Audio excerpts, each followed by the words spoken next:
నేనప్పుడు sex work చేస్తూనే ఉన్నాను. ఆ పర్సన్ నన్ను మ్యారేజ్ చేసుకోకముందు తను ఉన్న టైంలో కూడా నేను సెక్స్ వర్క్ చేస్తున్నాను. చేస్తున్న టైంలో నేను ఆ పర్సన్‌కి చెప్పింది ఒకటే. నా లైఫ్ ఇది. నన్ను నేను బ్రతికించుకోవాలి. నాకు వేరే ఆప్షన్ లేదు.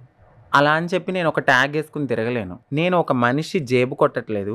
ఒక మనిషి నమ్మకాన్ని పోగొట్టట్లేదు. ఒక మనిషిని నేను నమ్మక ద్రోహం చేయట్లేదు. దొంగతనం చేయట్లేదు. నన్ను నేను అమ్ముకుంటున్నాను. అక్కడ నాకనిపిచ్చింది. నన్ను నేను అమ్ముకుంటున్నాను. నేను సెక్స్ వర్క్ జేసుకుంటున్నాను.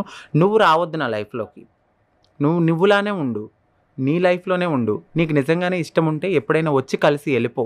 అంతేగాని నా లైఫ్‌లోకి రావద్దు. నువ్వు నన్ను పెళ్లి చేసుకోవద్దని చెప్పినా, ఓకే. నీ లైఫ్ నువ్వు హ్యాపీగా ఉంటే ఎల్లకాలం ఇలా చెయ్యం గదా! సో, నేను జూసుకుంటాను అన్నాకనే సో, మేలో నేను ఇల్లు కట్టే వరకు నాకు కొంచెం కమిట్మెంట్ కావాలి. సో, నేను ఎందుకంటే నా లైఫ్‌ని నేను ఆహ్, మా ఫ్యామిలీ కోసం నేను సాక్రిఫైస్ చేయలేను. నువ్వు ఉంటావో లేదో తెలీదు గదా! అని చెప్పి నేను ఆ పర్సన్‌కి చెప్పాను. ఓకే అన్నారు. తర్వాత చిన్న చిన్న ఇష్యూస్ అయ్యి, అవి అయ్యి, ఇవి అయ్యి తెలిసిపోయింది. ఆ పర్సన్ వేరే వాళ్ళతో కాంటాక్ట్‌లో ఉన్నారు. దానికోసమే నాతో గొడవ ఇవన్నీ అని. But okay. ఎక్కడున్నా హ్యాపీగా ఉండాలి.